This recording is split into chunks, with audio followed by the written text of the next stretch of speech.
Hello everyone, welcome to all of you. अभी तक हमने क्लास 9th की फ़िज़िक्स में मोशन चैप्टर में डिस्टेंस और डिस्प्लेसमेंट देख लिया था, राइट।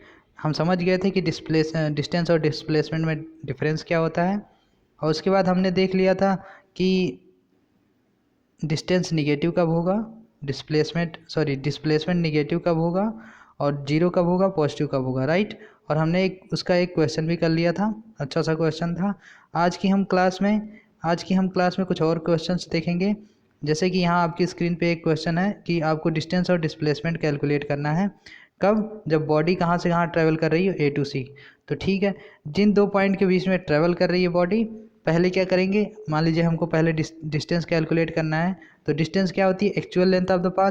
तो एक्चुअल लेंथ क्या? जिस पाथ को उसने ट्रेस किया है। जैसे ए टू बी गया होगा, पहले देखिए एरो बना, ए टू बी गया 3 मीटर दिया हुआ है और बी टू सी गया 4 मीटर दिया हुआ है। तो सिंपली डिस्टेंस चूँकि स्केलर क्वांटिटी होता है, तो हम नंबर की तरह उसको ऐड कर सकते हैं। तो 3 + 4 कितना हो जाएगा? 7। चूँकि यूनिट सब में मीटर में है तो 7 मीटर। ये हो गया हमारा डिस्टेंस, राइट। ये हमारा डिस्टेंस हो गया। तो हमने देख लिया कि डिस्टेंस काफ़ी आसान है कैलकुलेट करना। यहाँ देखिए हमने लिखा भी है, तो आप इसको प्लीज़ नोट डाउन कर लीजिए कैसे डिस्टेंस कैलकुलेट करते हैं। जो एक्चुअल लेंथ है पाथ की, वही हमको देखना है। ए टू बी गया, फिर बी टू सी गया, हमने सिंपली क्या कर लिया, नंबर की तरह ऐड कर लिया। तो डिस्टेंस का कोई मसला नहीं है कैलकुलेट करने के लिए। आपको थोड़ी सी प्रॉब्लम जो फेस करनी पड़ेगी, वो जब हमको डिस्प्लेसमेंट कैलकुलेट करना होता है तब होती है, ठीक है। तो हमने यहाँ कुछ स्टेप्स लिखे हैं अगली स्लाइड में, प्लीज़ आप उसको नोट डाउन कर लीजिए ताकि आपको समझने के लिए आसानी हो कि हमें डिस्प्लेसमेंट कैसे कैलकुलेट करना है। तो पहला पॉइंट हमने लिखा है कि पहले वो दो पॉइंट ज्वाइन करने हैं जिनके बीच में वो क्या कहते हैं, डिस्प्लेसमेंट आपसे पूछा गया है, राइट। तो देखिए यहाँ किसके बीच में पूछा है, ए और सी के बीच में। तो पहले हम ज्वाइन कर देते हैं इसको, राइट। तो पहले हम ज्वाइन करेंगे इसको, ए और सी को, ठीक ना। ए इनिशियल है, ए और सी के बीच में पूछा है ना, तो ए इनिशियल हो गया और सी आपका क्या हो गया, फाइनल हो गया, राइट। तो हमने ए और सी को ज्वाइन कर दिया। अब नेक्स्ट स्टेप में लिखा था, अगर आपने देखा होगा ध्यान से, तो नेक्स्ट स्टेप में उसने लिखा था कि हमें क्या करना है, इसकी लेंथ फाइंड आउट करनी है, ठीक है। किसकी? यही जो आपने ज्वाइन किया है लाइन को, उसी की लेंथ फाइंड आउट करनी है, ठीक है। अब इसकी लेंथ कैसे फाइंड आउट करेंगे, तो आप लोग अगर ध्यान से देख रहे होंगे तो ये क्या है, परपेंडिकुलर है ना। और ये वाली लाइन क्या हो गई, हाइपोटेनियस हो गई। और हाइपोटेनियस क्या होता है? हाइपोटेनियस होता है पाइथागोरस थ्योरम के अकॉर्डिंग, अगर ये परपेंडिकुलर हो गया, ये बेस हो गया, तो हाइपोटेनियस जो होता है वो होता है √p² + b², राइट।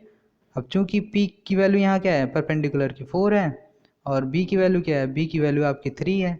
तो यहाँ रख देंगे अब, तो रखेंगे, पुट करेंगे तो क्या आएगा, 5 आएगा ना। कैलकुलेट करके देखिए कितना आएगा, √3 3 जा 9 हो जाएगा, राइट। तो यहाँ लिखते हैं हम √, परपेंडिकुलर कितना है, 4 है, तो 4 4 जा 16 हो गया। और उसके बाद बेस की वैल्यू कितनी है, 3 मीटर, तो 3 3 जा 9, ये हो गया √25। अब अब 25 अंडर रूट क्या आएगा, 5 मीटर। और डायरेक्शन क्या हो जाएगी, डायरेक्शन हो जाएगी आपकी A to C, initial to final, ठीक है। डायरेक्शन क्या हो गई, ए टू सी, कॉमा लगा के लिख देंगे 5 मीटर ए टू सी। और यहाँ लिखेंगे डिस्प्लेसमेंट इक्वल टू, राइट। अब समझ में आ गया। नेक्स्ट देखिए, अगर इसी में एक और स्टेप हम आगे बढ़ाना चाहें इस क्वेश्चन में, तो देखिए ध्यान से क्या हो सकता है।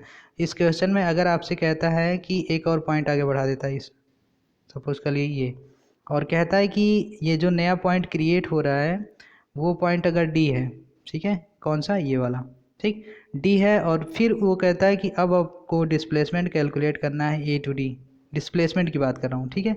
डिस्टेंस पूछेगा तो सिंपली आप क्या कर लो, मान लो ये 3 हो गया, ये 4 गिवन है, मान लेते ये भी 3 आया होगा, 3 मीटर, राइट।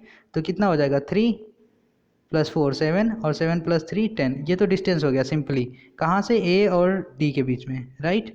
ए और डी के बीच में हो गया। लेकिन अगर अब आपसे कहता है कि ए और डी के बीच में क्या हमें कैलकुलेट करना है, डिस्प्लेसमेंट कैलकुलेट करना है। क्या कैलकुलेट करना है, डिस्प्लेसमेंट, राइट। तो डिस्प्लेसमेंट कैलकुलेट करने के लिए पहला स्टेप क्या था कि उन दो पॉइंट को ज्वाइन करना है जिसके बीच में आपसे डिस्प्लेसमेंट पूछा गया था। यहाँ ए और डी के बीच में पूछा है, तो ए से डी की तरफ, ए इनिशियल हो गया और डी फाइनल हो गया, ए से डी की तरफ एरो बनाएंगे, राइट। तो एरो बनाते हैं, let me do A to D, right.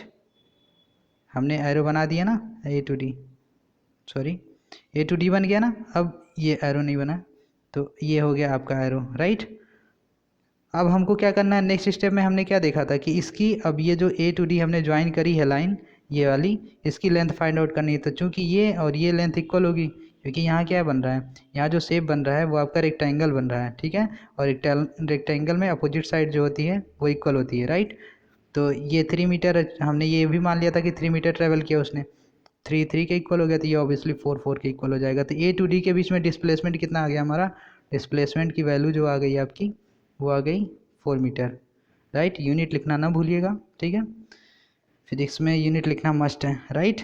देखते हैं नेक्स्ट क्या है। नेक्स्ट हमने ये तो स्टेप लिखा था, ठीक है। उसके आगे देखते हैं, उसके आगे हमने एक क्वेश्चन लिखा है कि if a body travels from A to B then C. यहाँ मान लेते हैं पॉइंट ए है, यहाँ मान लेते हैं पॉइंट बी है, राइट। यहाँ मान लेते हैं पॉइंट सी है। तो ए टू बी पहले ट्रेवल कर रहा है, फिर बी टू सी जा रहा है। तो कह रहा है ए टू सी जाने में उसका डिस्प्लेसमेंट कैलकुलेट करो, राइट। इसको हम मान लेते हैं कि 4 मीटर है, ठीक है। इसको मान लेते हैं 3 मीटर है, बी टू सी, राइट। अब देखिए पहला स्टेप क्या था उसमें, पहला स्टेप यही था ना कि बी इनिशियल और फाइनल के बीच में हमें क्या करना है, ज्वाइन करना है लाइन को, ठीक है। तो हम लाइन ज्वाइन कर देते हैं, कहाँ से, इनिशियल से फाइनल की तरफ, राइट। हमने ज्वाइन कर दिया, मान लेते हैं हमने ज्वाइन कर दिया ए टू सी के बीच में। अब एरो बना देते हैं ए टू सी, राइट। ये थोड़ा सा पीछे बढ़ा दीजिए, ये ए टू सी हमने ज्वाइन कर दिया। अब इसकी लेंथ निकालनी है ना, फिर हम जाते हैं पाइथागोरस थ्योरम की तरफ। तो ये हमारी साइड दी है 4, ये हमारा दिया है 3, राइट। तो ये कैसे निकालेंगे, ये हो जाएगा आपका under root of 4 square minus 3 square, ठीक है। तो कितना आ जाएगा, अंडर रूट ऑफ 7, राइट। तो इसकी वैल्यू आ गई अंडर रूट ऑफ 7 मीटर, ठीक है। पाइथागोरस थ्योरम अगर आप पिछली क्लासेस में जानते हैं तो ठीक है, वेल एंड गुड, अदरवाइज एक बार रिवाइज करिए, आपको कॉन्सेप्ट क्लियर हो जाएगा, राइट। तो what will be the next, uniform non uniform we have discussed earlier it, ठीक है ना।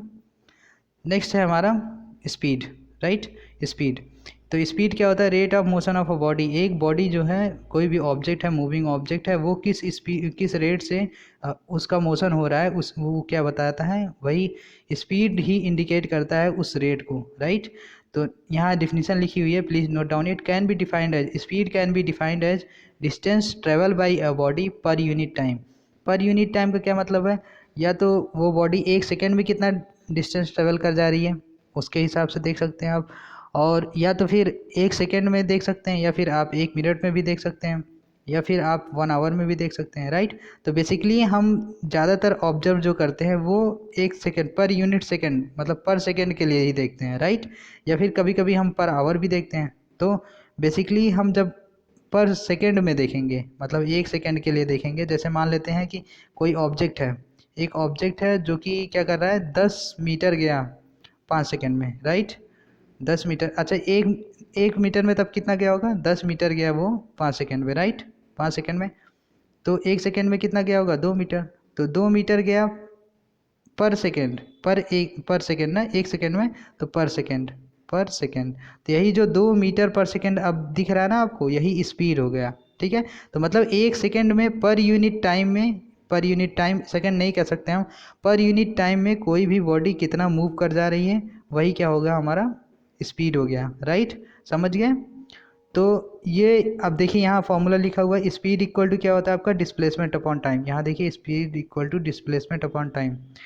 हाँ, ये जो स्टैंडर्ड सिंबल है आप प्लीज़ इसी को यूज करिए, एस को ना यूज करिए। स्पीड के लिए वी का ही यूज करते हैं। तो वी हो गया, वी हो गया हमारा स्पीड, स्पीड को रिप्रेजेंट करेंगे वी से, और डिस्प्लेसमेंट हो गया हमारा एस, राइट, और डिस्टेंस, सॉरी, टाइम हो गया हमारा टी, ठीक है। ये स्टैंडर्ड सिंबल है, आप हमेशा ऐसे ही यूज करेंगे। अब देखिए अगर टी हमारा 1 हो गया तो जो वी क्या हो जाएगा, एस के इक्वल हो जाएगा ना, T1 हो गया। तो मतलब पर सेकेंड में डिवाइड हो रहा था, इसीलिए पर बोले रहे हैं हम। पर सेकेंड में कितना डिस्टेंस वो ट्रेवल किया, वही क्या हो गया, वेलोसिटी, सॉरी, स्पीड हो गया, ठीक है। क्या आ गया, स्पीड अपॉन टाइम।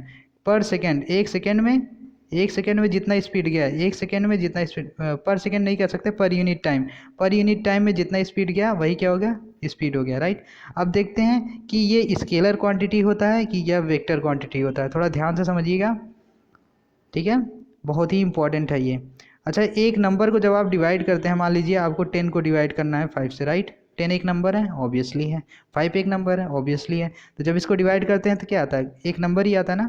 तो चूंकि स्पीड जो होता है, अभी डिस्टेंस के बारे में आप क्या जानते हैं? डिस्टेंस जो होता है स्केलर क्वांटिटी होता है, और हमने पिछली क्लासेस में बताया था कि स्केलर क्वांटिटी जो होती है उसको हम नंबर की तरह ट्रीट करते हैं, राइट। तो जो डिस्प्लेसमेंट की सॉरी डिस्टेंस की जो वैल्यू आएगी वो एक नंबर की तरह आएगी, राइट।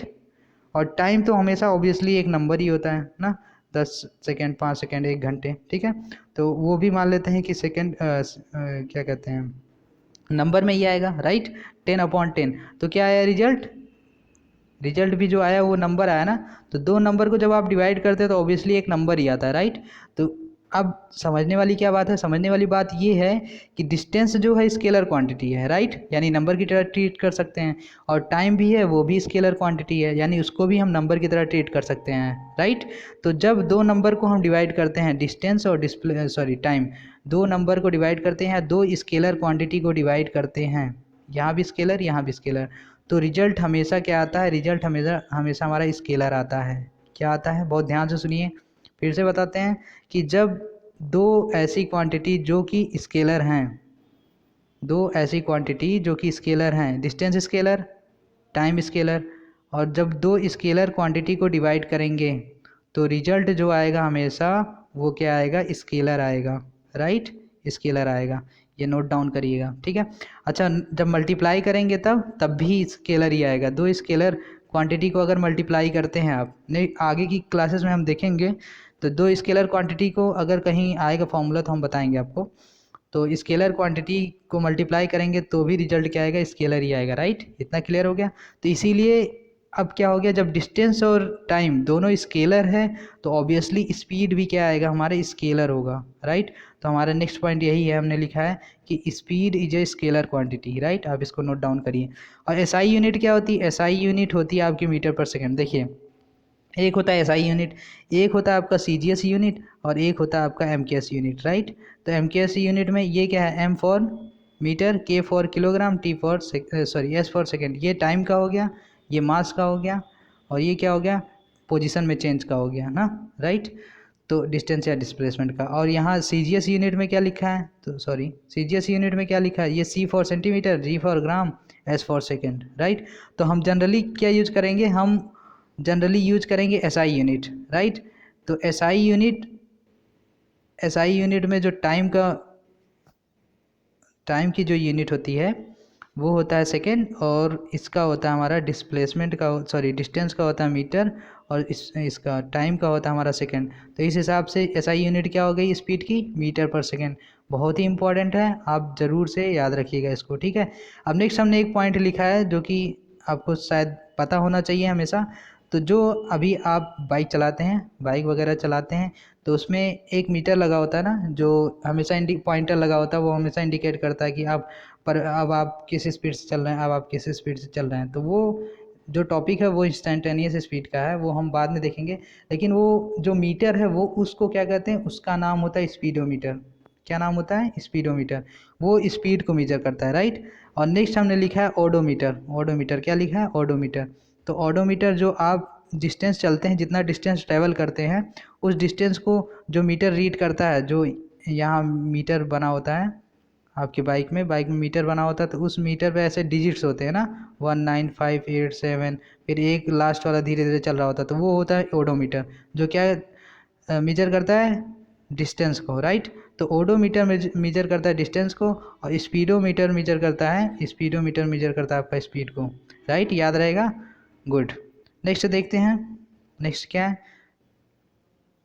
नेक्स्ट स्लाइड में हमने एक क्वेश्चन लिखा है कि 40 मीटर डिस्टेंस ट्रैवल करने के लिए कोई बॉडी है वो 8 सेकेंड का टाइम लेती है, तो आपको क्या कैलकुलेट करना है? स्पीड। देखिए, पढ़िए इस क्वेश्चन को।